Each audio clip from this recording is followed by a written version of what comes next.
BS99 news కి స్వాగతం. Bulletin ముందుగా హెడ్లైన్స్ చూద్దాం. మాజీ మంత్రి గుంటూరు జిల్లా వైఎస్ఆర్సీపీ అధ్యక్షులు అంబటి రాంబాబు ప్రెస్ మీట్.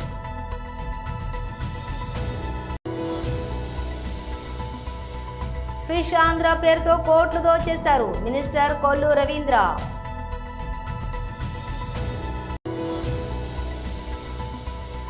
ఉగ్రవాద దాడికి నిరసనగా కాకినాడలో ర్యాలీ నిర్వహించి మీడియాతో మాట్లాడిన ఎమ్మెల్సీ పిడుగు హరిప్రసాద్.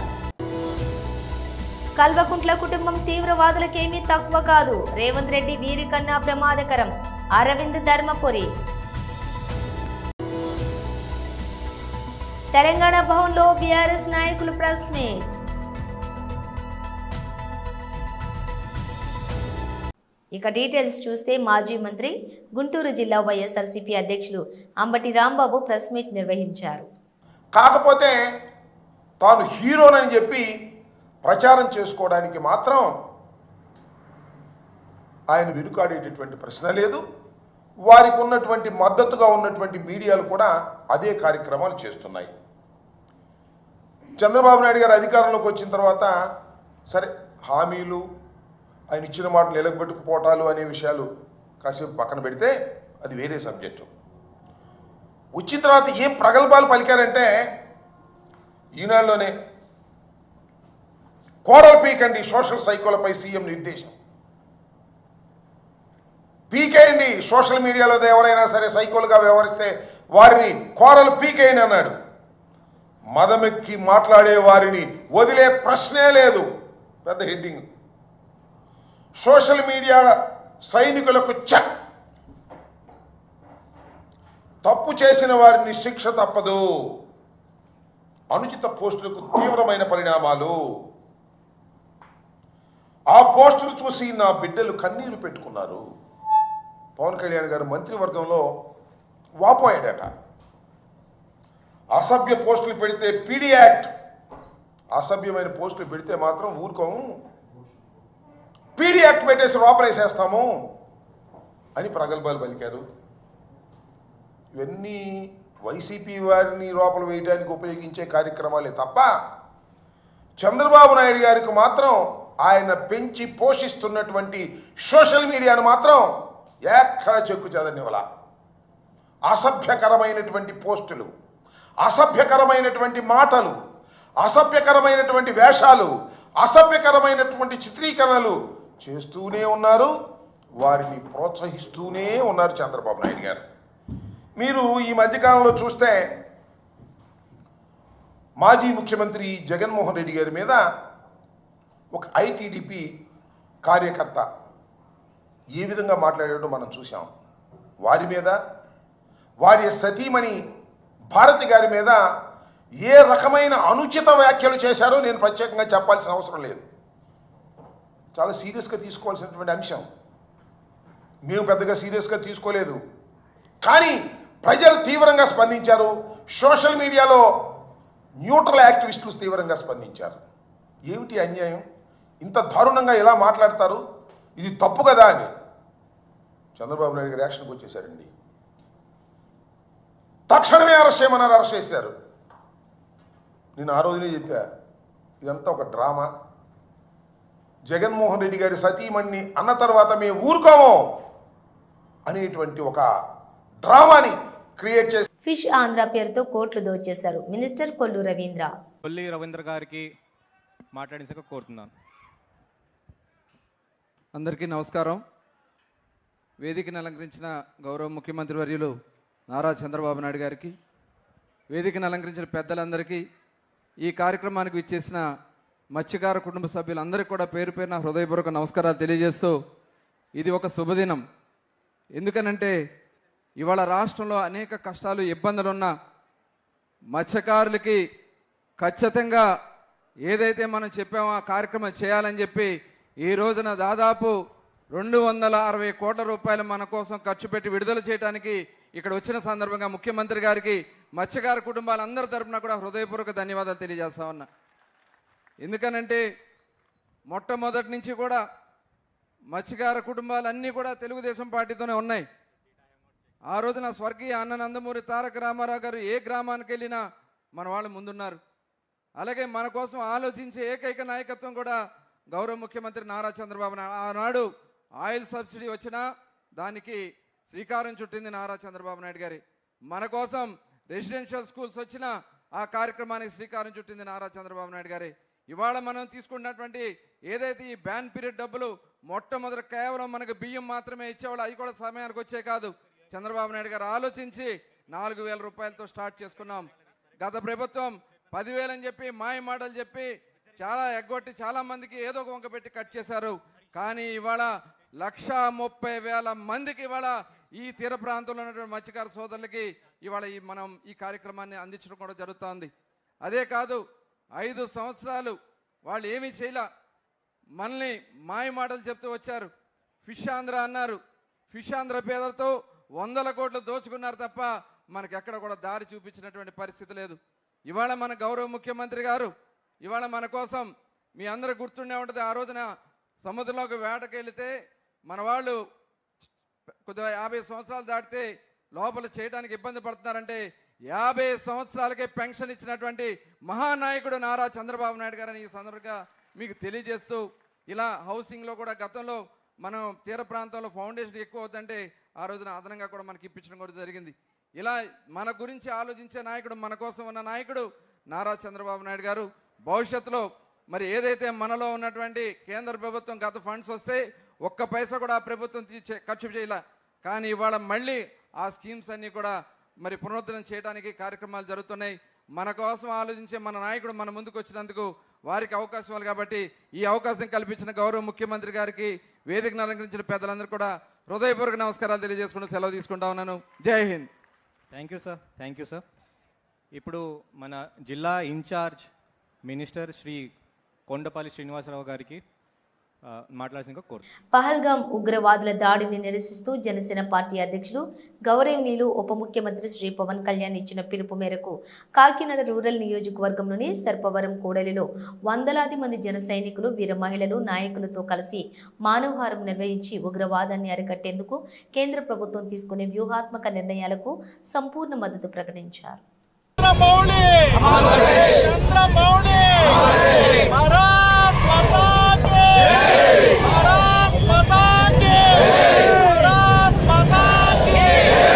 మారణకాండను చూసి ప్రపంచం నివ్వెరపోయింది. అమాయకులైన 28 మంది టూరిస్టులను పాయింట్ రేంజ్లో పైశాచికంగా అమానుషంగా కాల్చి చంపారు. వాళ్ళకి అభం శుభం తెలీదు. అక్కడ ప్రకృతి అందరూ ఆ దృశ్యాలను చూసి ఆనందించడానికి వెళ్ళిన వారిని ఒక ద్వేషపూరితంగా మతావేశంతో కాల్చి చంపారు. ఇది మానవీయతకే మచ్చ. ఇది మన ఐక్యతను దెబ్బతీయడానికి చేసిన చర్యగా మేము భావిస్తున్నాం. భారతీయులంతా ఏ మతమైనా ఒక్కటిగానే బ్రతుకుతున్నారు, ఒక్కటిగానే ముందుకెళ్తున్నారు, ఒక్కటిగానే అభివృద్ధి చెందుతున్నారు. ఇటువంటి అభివృద్ధిని చూసి వార్వలేక ముష్కరులు మన మధ్యన విభేదాలు సృష్టించడానికి ఈ అమాయకుల్ని పొట్టన పెట్టుకున్నారు. ఈ సంఘటన తెలిసి చలించిపోయిన జనసేన అధ్యక్షులు శ్రీ పవన్ కళ్యాణ్ గారు 3 రోజుల పాటు సంతాప దినాలు ప్రకటించారు. మొదటి రోజున పార్టీ పతాకాలన్నీ అవనతం చేశాము. అదే రోజున క్యాండిల్ ర్యాలీస్ జరిపించాము. రెండో రోజున మౌనంగా దీక్షలు చేశాము. మూడో రోజున ప్రతి ఊరిలో, ప్రతి గ్రామంలో, ప్రతి పట్టణంలో ఇలా మానవహారాలు నిర్వహించి మన సమైక్యతని చాటుతున్నాము. ఎందుకంటే మనం ఒక్కటిగా లేకపోతే మన మధ్యన విభేదాలు సృష్టించి మన అభివృద్ధిని నాశనం చేయడానికి పొరుగు దేశాలు కంకణం కట్టుకున్నాయి. ఇటువంటి సమయంలో మనమంతా ముక్తకంఠంతో ఈ అమానుష ఘటనను ఖండించి మేమంతా ఒక్కటే అన్న విషయాన్ని ప్రపంచానికి చాటి చెప్పవలసిన అవసరం ఉంది. ప్రతి తెలుగువాడు, ప్రతి భారతీయుడు ఈ సంఘటనని ముక్త కంఠంతో ఖండించాలని ఈ సందర్భంగా మనవి చేస్తూ, జనసేన తరపున ఇటువంటి కార్యక్రమాల్లో పాల్గొనడానికి విచ్చేసిన ప్రతి ఒక్కరికి పార్టీ తరపున, పార్టీ అధ్యక్షుల తరపున మనస్ఫూర్తిగా కృతజ్ఞతలు తెలియజేస్తున్నారు. కాళేశ్వరం ప్రాజెక్టు డిపిఆర్ ఆమోదం అవ్వకముందే ప్రాజెక్టు మొదలుపెట్టి నచ్చినట్టు ప్రాజెక్టు ప్లానింగ్లోని నిర్మాణ ప్రదేశాలలో ప్రణాళికలలో మార్పులు చేసి కాళేశ్వరం ప్రాజెక్టుని ఆదరాబాదరాగా కట్టాల్సిన అవసరం ఏముంది? ఇన్నేళ్లు కాళేశ్వరం అవినీతిపై ఆరా తీస్తాం, కేసీఆర్ను జైల్లో వేస్తాం అని అధికారంలోకి వచ్చిన రేవంత్ రెడ్డి ఎందుకు గమ్మునున్నాడు? Alvakuntla family is nothing less than terrorist, not nothing less dangerous than terrorist. And I have made a comment in the past. Revant will be far more dangerous than KCR, and he is proving to be so. గత ప్రభుత్వం చేపట్టిన overall Kaleshwaram project, అందులో మేడిగడ్డ, అన్నారం, సుందిల్లా ఈ డ్యాములు ఇవి 2016లో మొదలు పెట్టుకుని ఈ బ్యారేజెస్ ఆపరేషనల్ 2019లో, అంటే 2 సంవత్సరాలు, దాదాపు 2 సంవత్సరాలు పైచిలకు కొన్ని మాసాలలో ఇది కంప్లీట్ చేసింది. అంత తొందర ఏముండే అనేది ఒక క్వశ్చన్. దాదాపు 1,00,000 కోట్ల పైన ప్రాజెక్టు, దాన్ని మళ్ళా 1,50,000 దాకా పెంచుదామని ప్రయత్నం చేసిండ్రు. కేటీఆర్ మాకు ఫండింగ్ ఇస్తలేరు, సెంటర్ నేషనల్ ప్రాజెక్ట్ గా తీసుకుంటలేరు అని అనేక సార్లు బీజేపీ మీద బురద జల్లే కార్యక్రమాలు మస్తు చేసిండు కదా. మీ డిపిఆర్ అప్రూవల్ కాకంటే ముందు నీకు ఏం తొందర ఉండే? అంతగానో పైసలు సంపాదించే తొందర ఏముండే మీకు? 2018 ఎలక్షన్ల కోసమేమో. ఏ ముఖం పెట్టుకొని రేపు మీటింగ్ పెట్టినరో కూడా ఈ కేటీఆర్ చెప్పాలి. డిపిఆర్ అప్రూవల్ కాకంటే ముందే కట్టడము, deviations without proper studies. Annaram and Sundilla were relocated, complete లొకేషనే మార్చేసిండ్రు. లొకేషన్లు మారినప్పుడు డిజైన్లు మారుతాయి, సాయిల్ పరిస్థితి మారుతుంది, సాయిల్ పరిస్థితి మారినప్పుడు డిజైన్లు మారుతాయి, ఫౌండేషన్ డిజైన్లు మారుతాయి, కాస్ట్ వేరియేషన్ వస్తుంది. ఇవన్నీ తెలియవా? దీనిలో ఉన్న మర్మం ఏంది? ఏ లొకేషన్ బట్టి టెండరింగ్ సిస్టమ్ పిలిచిండ్రు, టెండర్ సబ్మిట్ చేసిండ్రు, ఏ డిజైన్ బట్టి L1 వచ్చింది, ఎవరికి L2 వచ్చింది, లొకేషన్ మారడానికి మర్మం ఏంది, కాస్ట్ ఎంత మిగిలింది, secant definitely sheet pile cut offs కంటే చాలా తక్కువ ధర. నేను ఇది వేస్తా టెండరు, నాకు L1 వస్తుంది, నేను తక్కువ వేస్తా, కానీ రేపు డిజైన్ మారుస్తా, లొకేషన్ మారుస్తా, మీరు ఒప్పుకోవాలి. అంటే ఇది కంప్లీట్ ముఖ్యమంత్రి కాడికెళ్ళి మీ చీఫ్ ఇంజనీర్లు, మీ సెక్రటరీలు, మీ IAS ఆఫీసర్లు, మీ కాంట్రాక్టర్ మొత్తం పై నుంచి కింది దాకా అందరు కుమ్ముక్కై. తెలంగాణ భవన్లో బీఆర్ఎస్ నాయకులు ప్రెస్ మీట్ నిర్వహించారు. సంవత్సరాల సుదీర్ఘ ప్రయాణం,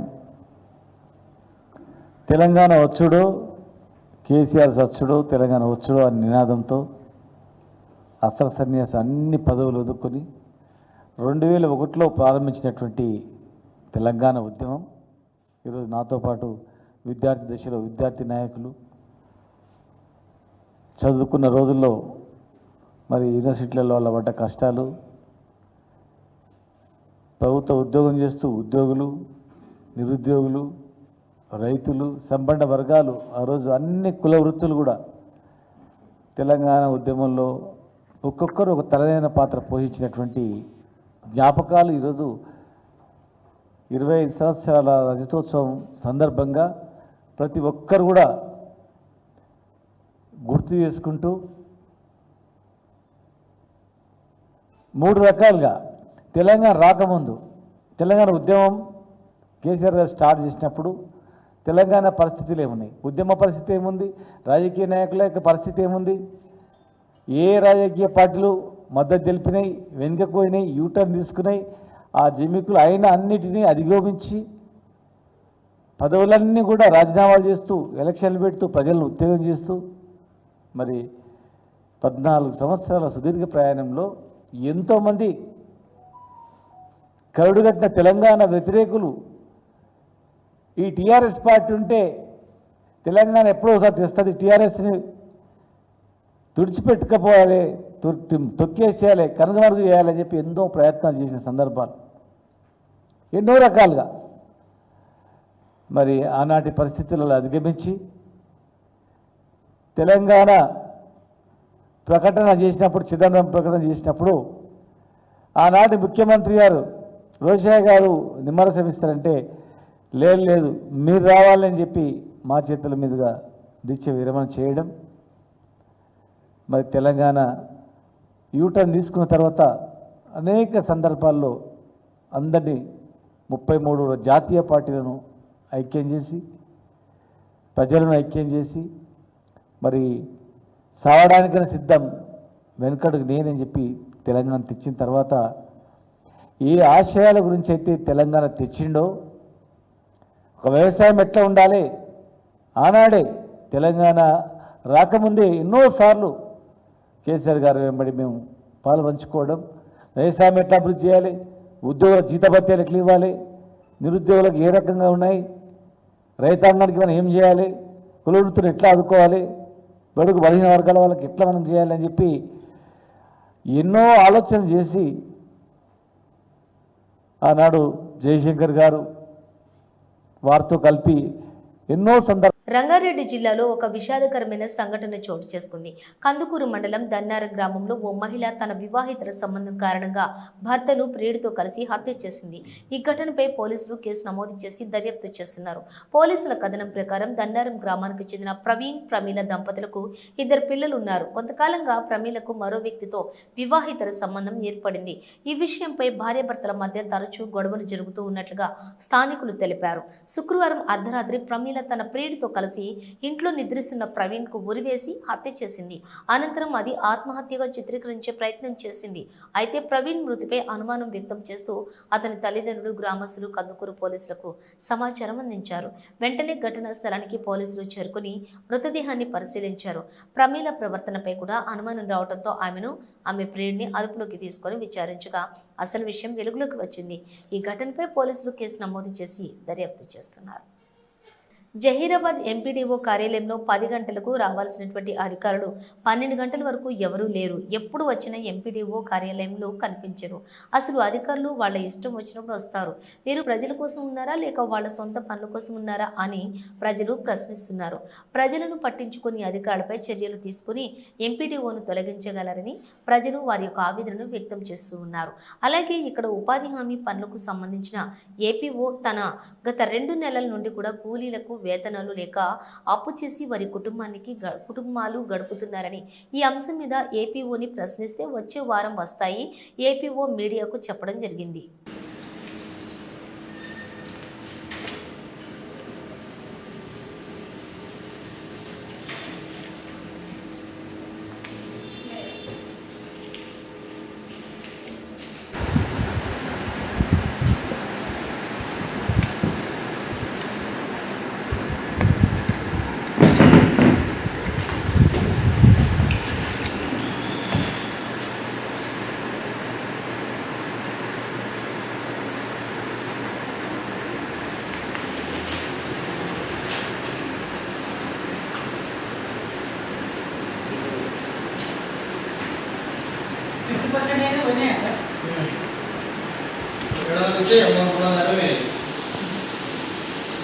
అది రాయలేదు, ఓన్లీ నెంబర్ ఇచ్చాం, only ban number, details number, issue number రాసాం అంతే. డాక్యుమెంట్ మొత్తం రాయనండి సార్. ఇప్పుడు ఉపాధి పని నడిచింది కదా, దాని వల్ల వేతనాలు రాకొచ్చినాయి, దానిపైన మీకు కొంచెం అభిప్రాయం చెప్పండి. వేతనాలు గవర్నమెంట్ నుంచి ఫండ్స్ రాకపోవడం వల్ల కొద్దిగా ఈ మధ్య ఆగినాయి. గత జనవరి నుంచి ఇప్పటిదాకా ఉపాధి కూలీలకు వేతనాలు రావడం లేదు. ఈ వారంలో వస్తాయి, రాగానే చెల్లిస్తామని చెప్పడం జరిగింది. సరే, మరి మీ మా జీతాలు కూడా ఇప్పుడు ఫిబ్రవరి, మార్చ్, ఏప్రిల్ 3 నెలలు, ఈ నెలతో 3 నెలలు రావాల్సి ఉన్నాయన్నమాట. అదే గవర్నమెంట్ నుంచి, సెంట్రల్ గవర్నమెంట్ ఫండ్స్ రాగానే చేస్తామని చెప్తున్నారు. ఆలూరు నియోజకవర్గం పరిధిలోని హాలహర్వి మండలం అమృతాపురంలో వడ్డీ వ్యాపారస్తుడు వెంకటేష్ నాయుడిని దారుణ హత్యకు గురయ్యాడు. వెంకటేష్ పశువులు మేపడానికి వెళ్లి సాయంత్రమైనా తిరిగి ఇంటికి రాకపోయేసరికి భార్యకు అనుమానం వచ్చి కుటుంబీకులతో కలిసి వెతకడానికి వెళ్లగా వరి పంట పొలాల్లో తన భర్త శవమై కనిపించాడని కుటుంబ సభ్యులు తెలిపారు. వెంటనే ఈ విషయంలో పోలీసులకు సమాచారం ఇవ్వడంతో పోలీసులు సంఘటనా స్థలానికి చేరుకుని పోలీసులు దర్యాప్తు మొదలుపెట్టారు.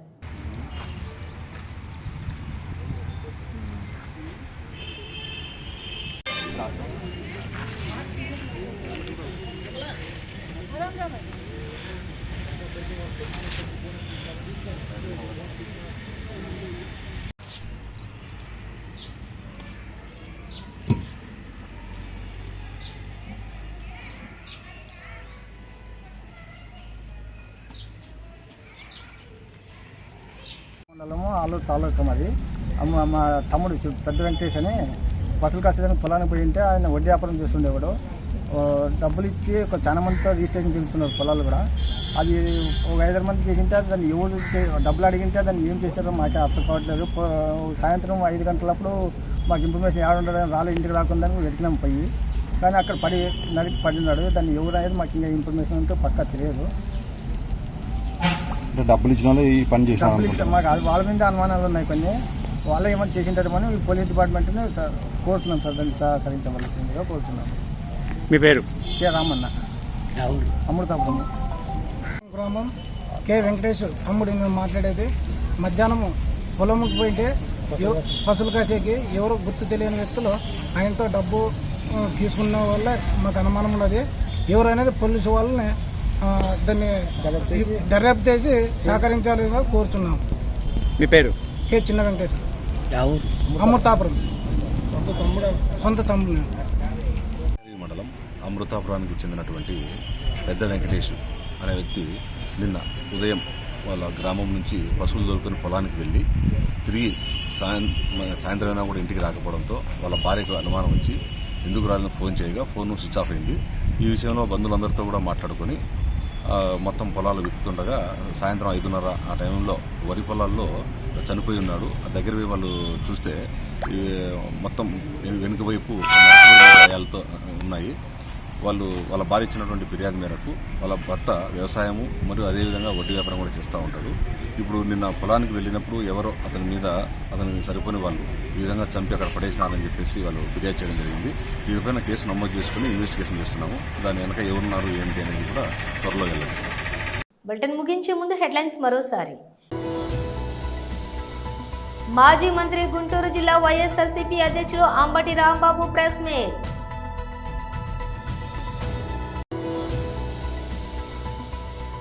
ఫిష్ ఆంధ్ర పేరుతో కోట్లు దోచేశారు మినిస్టర్ కొల్లు రవీంద్ర.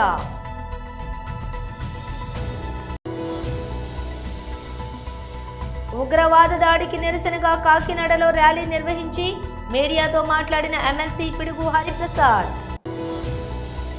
కల్వకుంట్ల కుటుంబం తీవ్రవాదులకేమీ తక్కువ కాదు, రేవంత్ రెడ్డి వీరికన్నా ప్రమాదకరం, అరవింద్ ధర్మపురి.